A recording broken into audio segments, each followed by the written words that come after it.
How many times have we just spent a weekend together, just you and I, not surfing? Ever? Yeah, we've been lucky to travel all over the world to surf on some 2-foot waves, you know, and get stoked about it.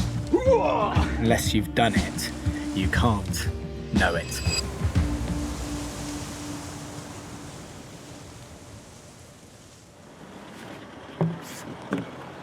Up above your head. Yeah.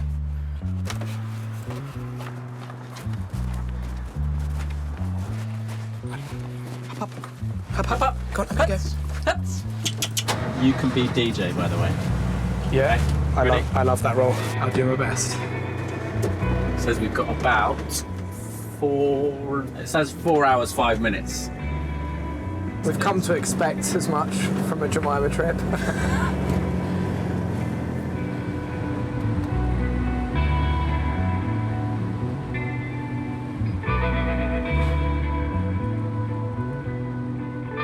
Tim's my older brother by about 18 months.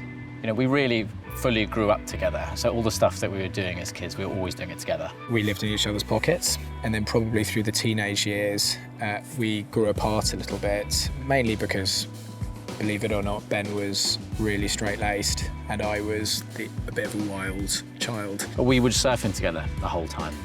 So that's like surfing journey for me, probably my most consistent companion through that entire narrative for me. Learning to surf, connecting with the sport, the world view and all that is just all, Tim is an ever-present character in that. Getting away and going surfing is something that we try and prioritise. We have to sort of put aside weekends, get these long drives inevitably in my van. Getting that time together is really, really precious and quite hard to carve out as life becomes more complicated. I grew up in central London, so surfing was not something that anyone was doing at all. Like, the only reason we got into it is because my dad was a boat builder from Dorset and so was involved in the sort of water sports industry in the 60s and 70s. And so he got involved because he was a surf judge. We were staying in a cottage in the Brecon Beacons, and my dad was like, it's a rainy day, what are we going to do? And of course, what first came to mind for him was, let's throw them in the sea in some wetsuits down in the Gower Peninsula. You know, we just got on with it. It was just a great adventure. Yeah, so it came quite naturally, I think.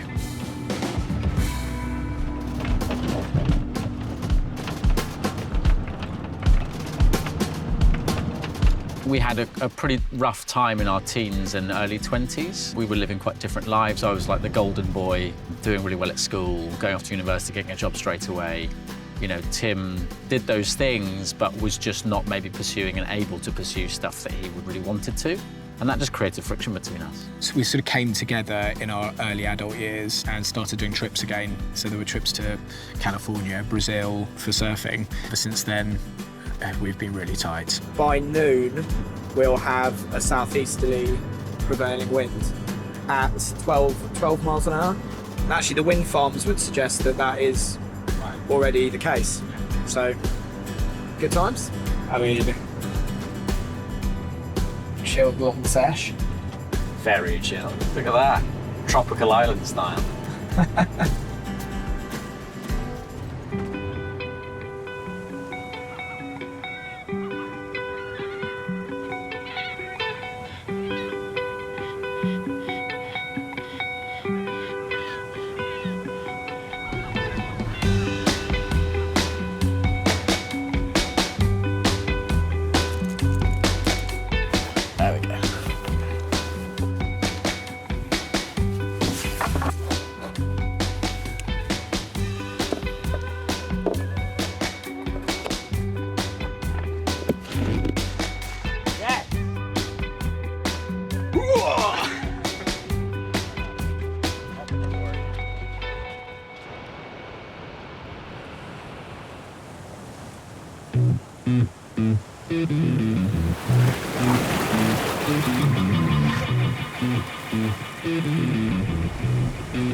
From the very beginning, that sense of being connected to the ocean and feeling powerless was beautiful.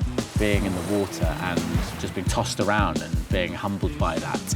I think it's just sort of has always helped me from a very young age just kind of understand that kind of majesty of the power of nature, which has never diminished, even as I've got like much better at surfing and much more experienced in that connection to the water, the creatures, the natural world around you, and the elements. It's an incredibly visceral experience, actually. There's us sitting together, sometimes talking about deep stuff, sometimes it's just banter. I mean, that's one of the great things about me and Ben is we just constantly just having chats and making jokes, and that's just never going anywhere. And sometimes it's just sitting in beautiful silence and just appreciating it and being in each other's company in a beautiful space. You know, a few times a year we'll take ourselves off. You know, we've made trips down into Canary Islands, Spain, California, Mexico. We've been lucky to travel all over the world, going off somewhere to find a secret spot or to surf on some 2-foot waves, you know, and get stoked about it. You know, it's great. Yeah. It's been an amazing bond for us.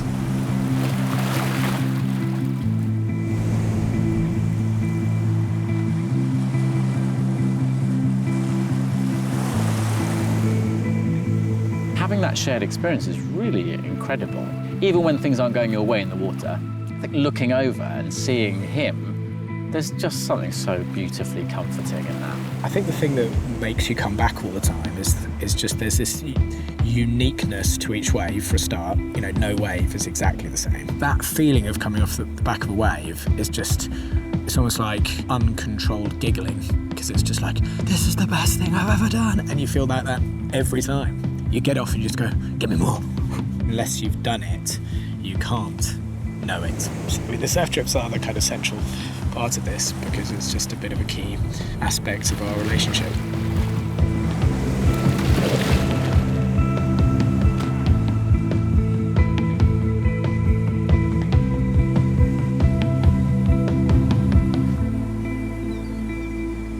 Mate, that was so much joy out of 2 hours. I know.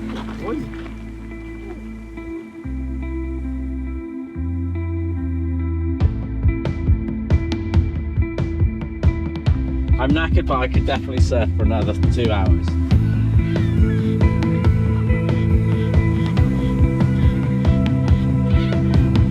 San Sebastian was wicked.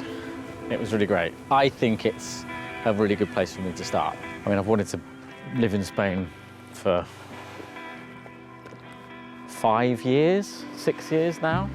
Just asking, you know, how you're feeling about that. Okay, I'm feeling really excited, and I need to maintain like my energy and excitement about it. Otherwise, I won't go. I'm fully behind you going, like, but you know, it's just sad. Yeah, just sad. I know. You know. I know. You know, of course, it upsets me that I'm not going to be living next to you, next to mum and dad.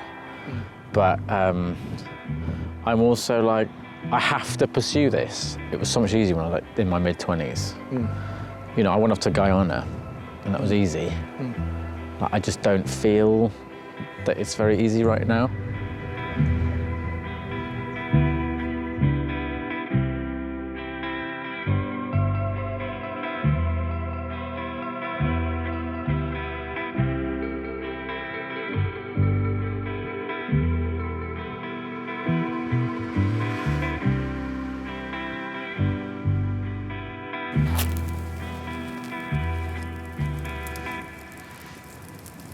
How many times have we just spent a weekend together, just you and I, not surfing? Ever? Yeah. Have we ever done that? Not just the two of us, yeah. Like, that's something that connects you and I enormously. I want to find a little bit more about the context of my meditation, you know? And nature has always been the centre of it for me, to connect with people, myself, and the natural world. In the kind of framework of Jesus saying that, you know, the first most important things are to love God and love your neighbour. Yeah. It's not that different to what you're saying about personal connection being the point. Yeah. You know. For me, that the participation in those connections is the essence of it. Layering on top of that, the interpretation of that being the loving of God is just the thing that maybe I've taken off, whereas, you know, you're contentedly still holding that I feel understood by you because you seem to try. To be honest with you, these conversations I think are great because they give me some stimulus to go off and do more, you know, reflection and thinking about what you said and thinking about what other people say. You know, I sit down with other friends and talk about what they believe. I actually believe as part of my faith. It's good to know that both you and I, for what we think of and believe, you would be called a heretic in a lot of places. Yeah, perhaps. Which makes me feel much closer to you.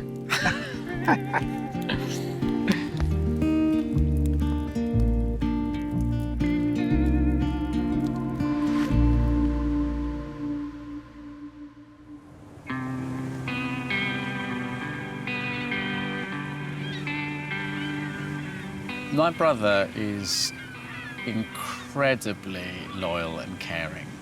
I remember when I was previously living out in Spain and I was having a really rough time. And I called him on Thursday and he was there on Friday. I just don't know anyone else who would have done that for me.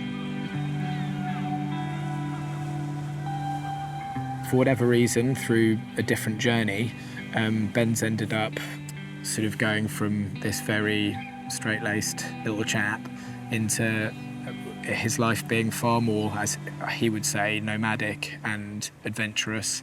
I mean, it probably is slightly inspired by Ben that I have this, you know, an entrepreneurial spirit where I'm willing to take risks in my work life. The most important thing in his life is relationships with people, not stuff, not things, not achievements, not jobs, not...